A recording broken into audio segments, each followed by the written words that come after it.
2, 1. Good afternoon and welcome to our show, The More You Know on KBBG FM 88.1. I am your host, Tina Douglas. This healthcare program is made possible through a grant from the Guernsey Foundation. Today we continue to observe October as Breast Cancer Awareness Month. My studio guests are Dee Hughes, lead mammography technologist at Unity Point Health Allen Hospital. She is also the president of the Beyond Pink team. Did I get that right? Yes. Or the chair? The president. Either one it works. Yeah, okay. Thank you. We also have Gabby DeWitt, Care for Yourself coordinator with the Blackhawk County Health Department. And also joining us today, we have Amy Wright. She's an RN, MSN, Master's Degree in Nursing. Correct. Manager of the Prenatal and Women's Health Clinic at Wheaton Franciscan Healthcare, Covenant Medical Center. Welcome to our show, Gabby, Dee, and Amy. Thank you. Okay, we're going to start this off. First of all, I want to know, what did you guys do for Friday, which was the National Mammography Day? Did you guys do anything, Dee? No, we don't specifically do anything on that day because we honor the month throughout the month by giving gifts to the women that come in. And also, we have a free screening program that's available all year long through the Care for Yourself program that Gabby will talk about. What kind of gift were they getting? We have little packets that Allen and United Medical Park that are just calendar, emery board, ink pen, and then one of those big magnetic clips to close it with the bag with. So. Well, how thoughtful. Mhm. See, nothing. I do all my stuff from head to toe in July. July is my birth month, so see, You missed out that's a on privilege. all, too. Yeah, I need to do something about that. I brought you one too. Thank you. Let's start off with you, Gabby. Talking about the Care for Yourself program. What all does that mean? And as far as resources, we're at the point in observing breast cancer awareness, with our programming. So now we want to know what's out there for services. Sure.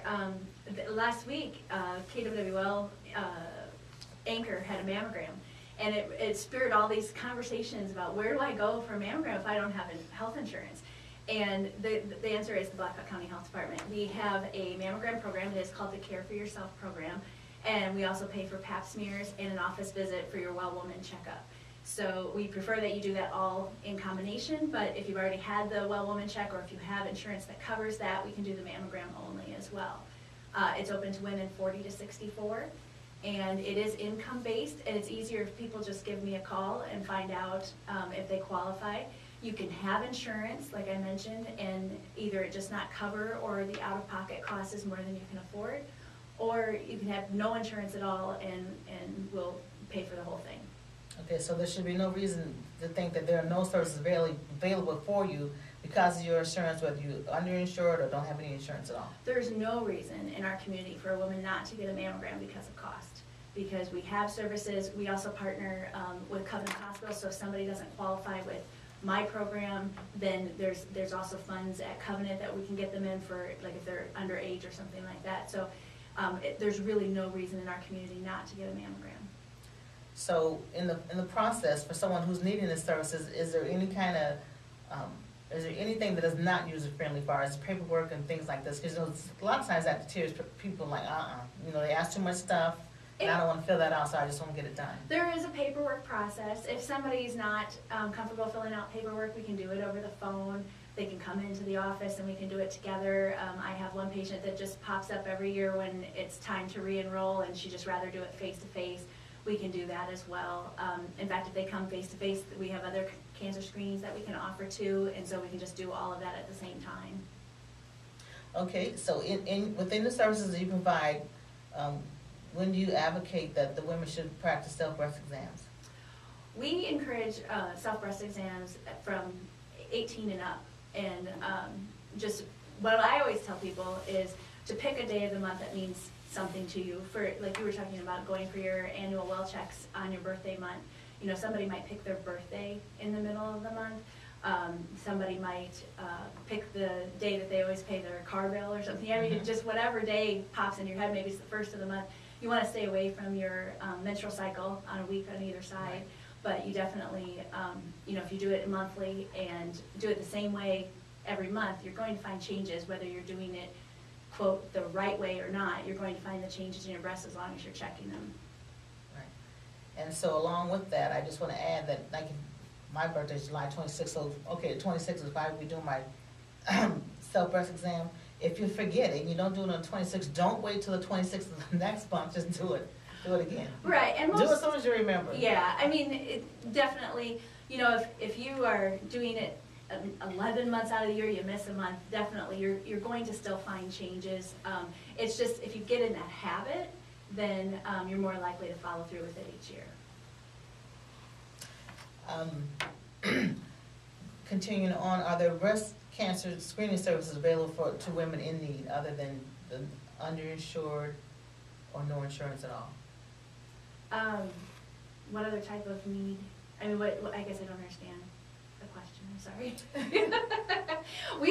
We do the breast cancer screening for anyone who presents needing that service. So if they don't have it, or if they do have insurance, say maybe they have Medicare, but they don't know how to access their Medicare benefits, then we'll help them get scheduled. At the Blackhawk County Health Department, we do have an Avon grant that is for navigation. So even if I have insurance and maybe I don't know how to use my insurance, or I don't know how to access a mammogram myself, I mean, that's one of the things that we help them do. Is that what? That's it. Okay, sorry. Thank you for translating that. Yeah. But there's no reason, and the phone number for the mammogram to direct to my desk is 319-292-2225, or they can call directly to the Blackhawk County Health Department and just ask for the person doing mammograms. It's always me. And are these services available without having a referral? We do need a physician's referral for a mammogram.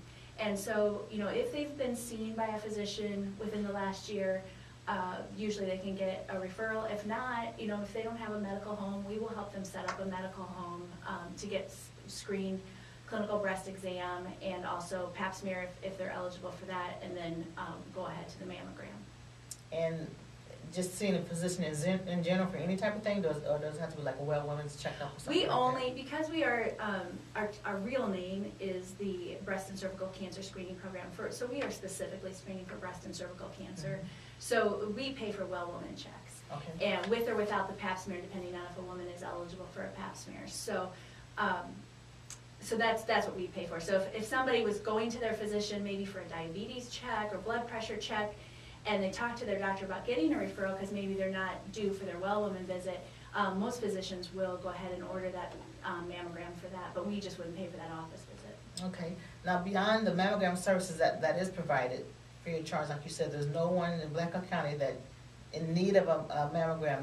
There are services available, but in case there's findings in on the mammogram, do you collaborate like with Covenant? Yeah, depending on where they have their mammogram, whether it's at Allen or Covenant, then if they need additional views, if they need a breast ultrasound because of something that was seen on the mammogram, usually the mammography office will call and let me know, and we pay for all diagnostic testing. Then if a person would need a consultation with a surgeon, need a breast biopsy, our program pays for that as well. And there are certain amounts that we don't pay that are hospital charges, and that's when we partner with the Beyond Pink team, because we don't want someone not to have a biopsy because they're worried about the out-of-pocket costs. So the Beyond Pink team has made agreements with both Allen Hospital and Covenant in order to make our money go farther. Mm-hmm. And so we have a collaboration with them so that they accept our rate of payment, and usually the woman will walk away without any out-of-pocket expense. That's awesome. It is really good. I mean, we work in the most collaborative community, and that's what I love about it. I mean, Allen Hospital works well together, Covenant works well together. They all work well with the Blackhawk County Health Department, so it's really a kumbaya kind of thing. Well, just look at my guests today. Yeah, right? Look how Yeah. diverse that is. Yeah, You know? exactly. Okay, now I'm gonna move on to Dee. Dee, tell us why it's so important that why is breast cancer screening so important? Well, unfortunately, 1 in 8 women, some people say 1 in 7 women will have breast cancer in her lifetime. So it's by far the most common cancer in women. And at this point, the best screening tool is a mammogram. So it's important that we do screening regularly and catch a breast cancer early before it can spread to other parts of the body, because that's what eventually would lead to death or mortality from breast cancer, as if it spreads to the rest of the body. Okay, so exactly what does the term mammogram screening mean? A screening, screening mammogram means you don't have any symptoms or problems, such as a breast lump or pain, nipple discharge. If you have any of those symptoms, then your physician would order a diagnostic mammogram, and then we would do a workup on that. So the radiologist checks the images while you're there, orders additional mammography images or ultrasound and such, and we get all that taken care of at that time. So the diagnostic one is different than your general screening? You take the same original 4 images, but then you just go beyond if needed to make sure you're imaging the area of concern or trying to find out the most information you can about that particular problem that she's having. Whereas screening, it means you don't come once every 5 or 6 years. You come every year for a screening.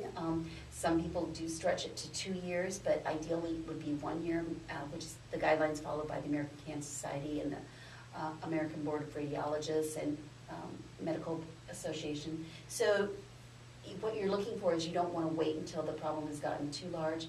At screening, you're looking to find it at the smallest stage possible. And is there any guidelines for when you should get that baseline mammogram for women? Yeah, we say age 40 typically, and the reason you want to wait till at least age 40 for the general population is because the breast tissue is going to be more sensitive to the radiation when you're younger, and we definitely don't want to cause a cancer. But the breast tissue is also denser, and so we don't want to give you a false sense of security saying, yep, everything looks clear, but there could be a hidden breast cancer because of the dense tissue. So typically by the age of 40, a lot of the dense glandular breast tissue has been replaced by fatty tissue just through the natural aging process, and it makes it easier to get a nice clear mammogram. Now if you have a strong family history, like a first-degree relative, like mother, sister, daughter, well, you wouldn't have a daughter at age 40 probably with breast cancer, but a close family relative with breast cancer, then they might start you at 30 to 35, typically about 10 years earlier doing the screening. But that's only if there's kind of not just one random, but kind of a family history pattern in your family, then they might start screening sooner. Okay, now I'm 57. It seems that I've been getting these mammograms longer than the last 17 years. I mean, I think the guidelines have changed. I think several years ago, they would often, many doctors did a baseline at 35. Then they wouldn't start the annual screening till 40. But most physicians, there's a few physicians that still start a baseline at 35, but most of them have adopted the age 40. And you were saying that the age 35 is if you have a family history.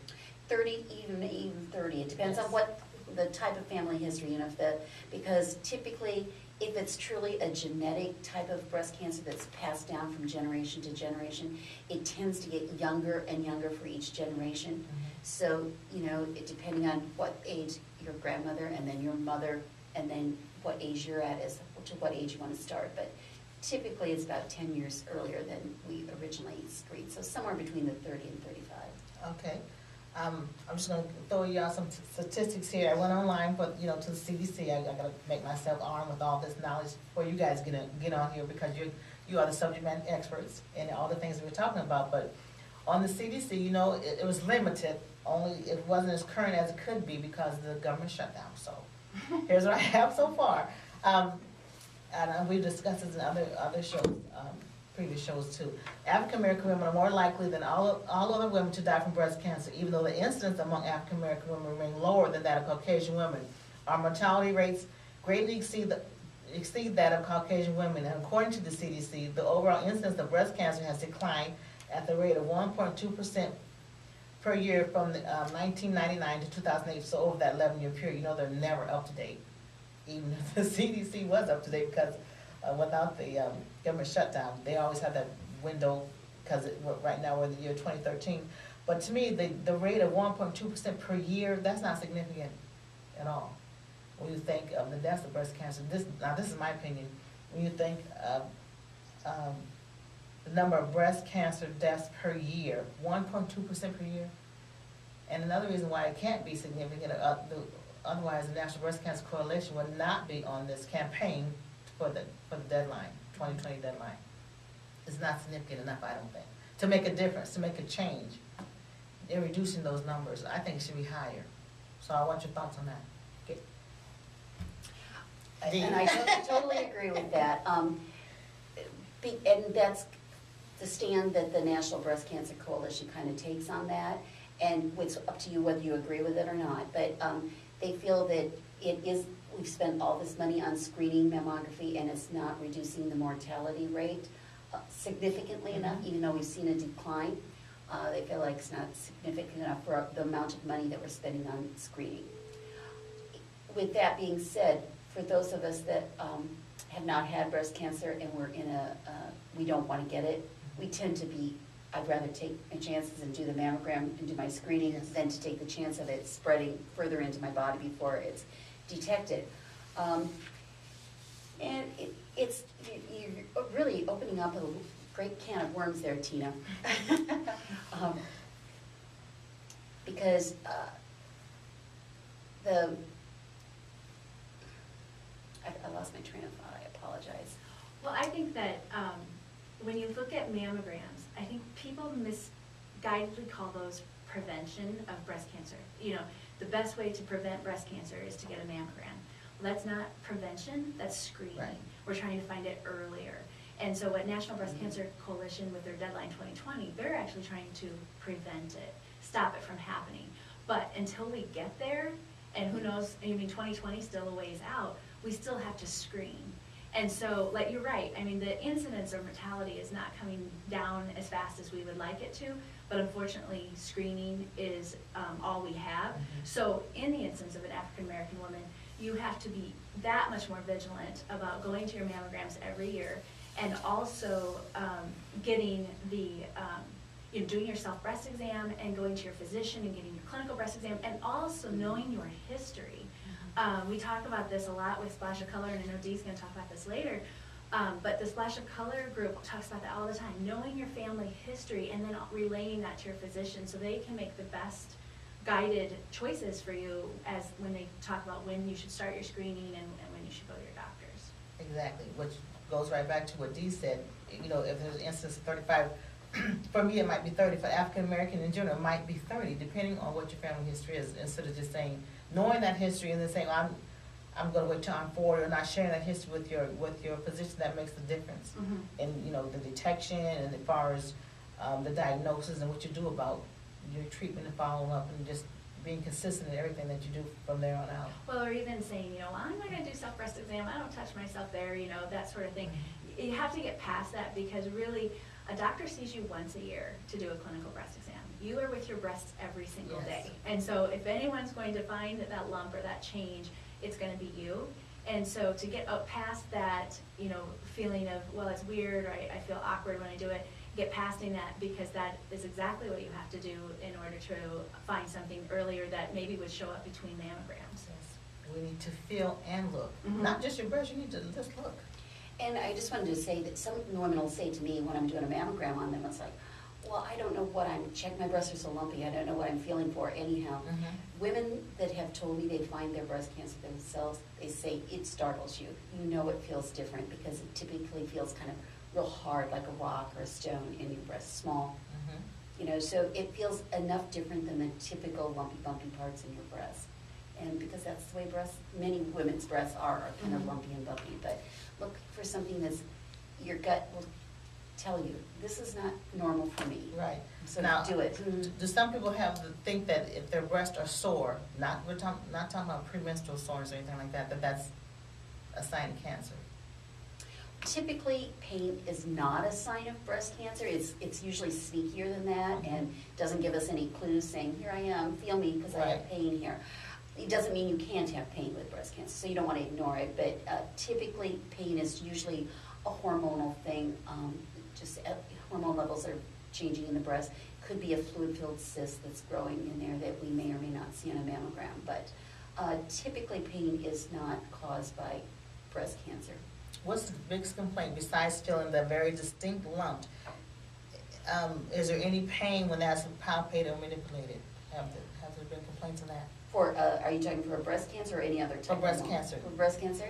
Sometimes, yes, when it is, you know, once there is a lump that they can feel, there's sometimes some pain there, but it's not an early warning stage that we know about at this time. Because typically when we do a mammogram and someone says they have breast pain, we're not going to see anything that would be the cause of it.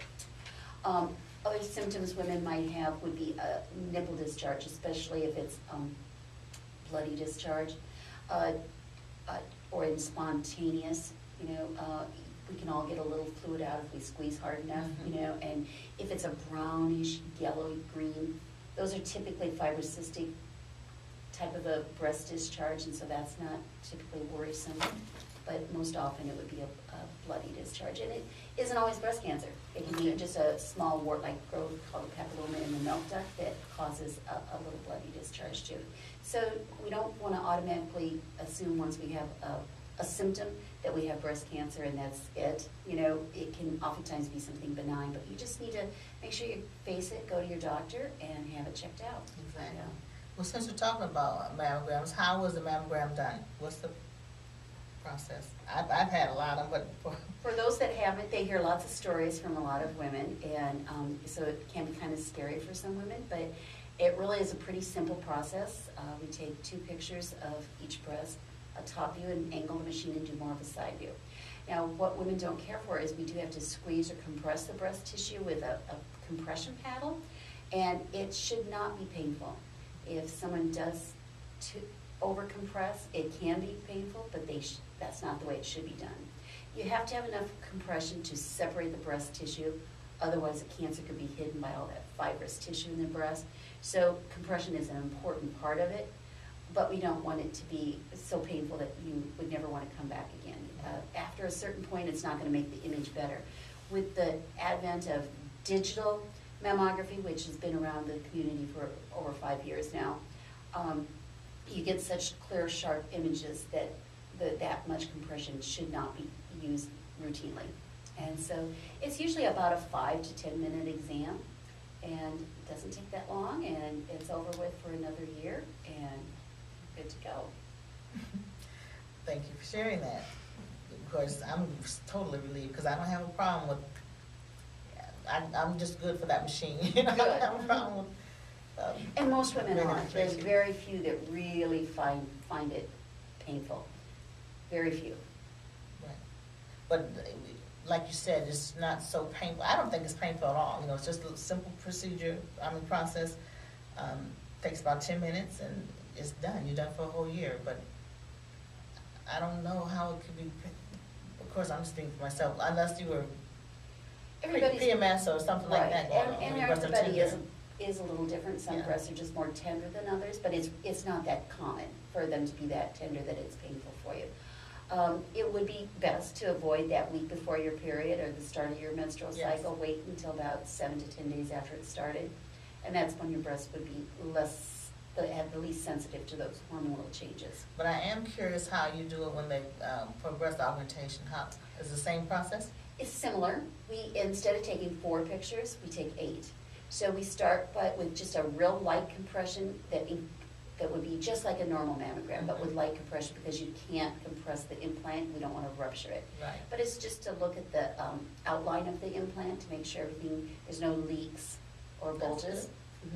And then we actually compress the breast tissue in front of the implant and get more detailed information from that tissue in front of the implant. So they actually have to have a second set of images. So, and is that usually covered by insurances because it's more Mhm. images then? We don't charge any additional Okay. cost. That's good to know. That's a bonus. People who want to augment. What's the difference between the mammography machine and other X-ray equipment?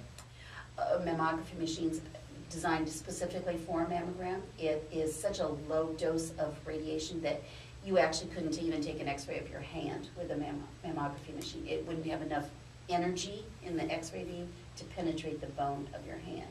So it's strictly designed for soft tissue, fatty tissue is what it's designed for. So, and it's hard to, what gives us good contrast in a regular X-ray is between the muscle and fat and the bone.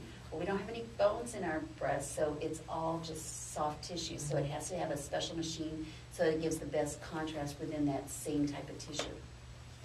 Okay, I see these kind of things. See, that's why you guys are my Not subject either. matter experts. I didn't know that. All these times I've been having it done, didn't really know why. And see, it has nothing to do with being a nurse, because I still didn't know. So this teaching, should be learned by everybody. We've already discussed about what age you should start having the mammogram, but is there would there be any need to worry for those people in our listening audience who have a family history? At what age should they, what's the recommendation? You already said 35. Yep, and some physicians might even start it at 30, but as Gabby said, breast self-exam is really important. And there are other tools that if the family history is strong enough, they might recommend a breast MRI, which is not radiation, and they could do that on any age breast. But that's a very pricey exam, so it takes approval from insurance to get that covered. But Okay, so if you don't have family history, then go back to the original guidelines. Of 40. Yes. So, people always want to know, is there a certain age that they should be worried about getting breast cancer? Well, unfortunately, women. we know we can get it women do get it at any age. And I know we've talked on the program before about the two African-American sisters that were 21 and 25 when they were diagnosed with breast cancer. We just had an X-ray student at Allen diagnosed at 22 this past summer. And, so it can be any age. Women tend to think they're too, college students, I'm too young for that, but they're not too young. It's not common in your early 20s, but it definitely happens, and it happens here in our community. Yes. So, you're always curious when it does happen at that age, and when they're that young, because I've heard the stories, if there's any guilt because they didn't have a mammogram before the age of 22 or anything like that, because it probably wouldn't have shown anything. No, it probably wouldn't have shown it, and we wouldn't want to radiate at that young of a breast. I think that we may see a brighter future for those young women in the coming years. I heard a scientist from the Mayo Clinic speak when I was in Washington, D.C. in May, and he talked about a vaccine for breast cancer. And the way I understood his research, it's based on the HPV vaccine that they use for the human papillomavirus to prevent the cervical cancer. His research has shown that virus can be transferred to the breast through sexual activity. It gets in through the nipple openings. There's multiple openings on the nipple, and it can get in through those openings and into the milk ducts and cause breast cancer. So he is on target to have a vaccine to clinical trials in the year 2015, which is getting close to us every month. It gets a little closer, and he hopes that that can prevent even a good portion, especially if it could even prevent the breast cancers in young women. That would be, great, because we hate to see it in those young women. Exactly, because 21 and 22 is just, that's just young. That is too young. It is. And he also currently has a clinical trial going on for a vaccine that one of our Beyond Pink team members is participating in up at Mayo Clinic, and she takes the vaccine to prevent her breast cancer from coming back. So we do have some kind of exciting things coming up. It's just not going to happen overnight, So, but we have to keep working towards that goal of ending breast cancer. Exactly. Mm-hmm. I know NBCC would be glad to hear that. What's Fran's last name? Bisco? Yes, Fran. Yep, her She's program's president. pushing It is. this deadline, and that's where these vaccines have come out of research money that her organization has. Yes, that's what hers is focused on, research, and I'm not sure if the Coleman camp is on board with that. Well, I think they do their own research as well. So yeah, they may be working on something else, or maybe even something similar. Yeah, it's not something that we know as much about because we're board members on the National Breast Cancer Coalition. So Coleman's doing their thing, American Cancer Studies doing their thing. Everybody's working towards a common goal. And so. And the goal is to end breast cancer, not right. to prevent. To end breast cancer and also end all cancers. Yes. So if we can get all of these great scientific minds working together, it would be a great thing. Exactly. That's a good point there, Gabby. Just take a break on. We'll be right back. People are always talking about this Breaks stock like market. 30 seconds.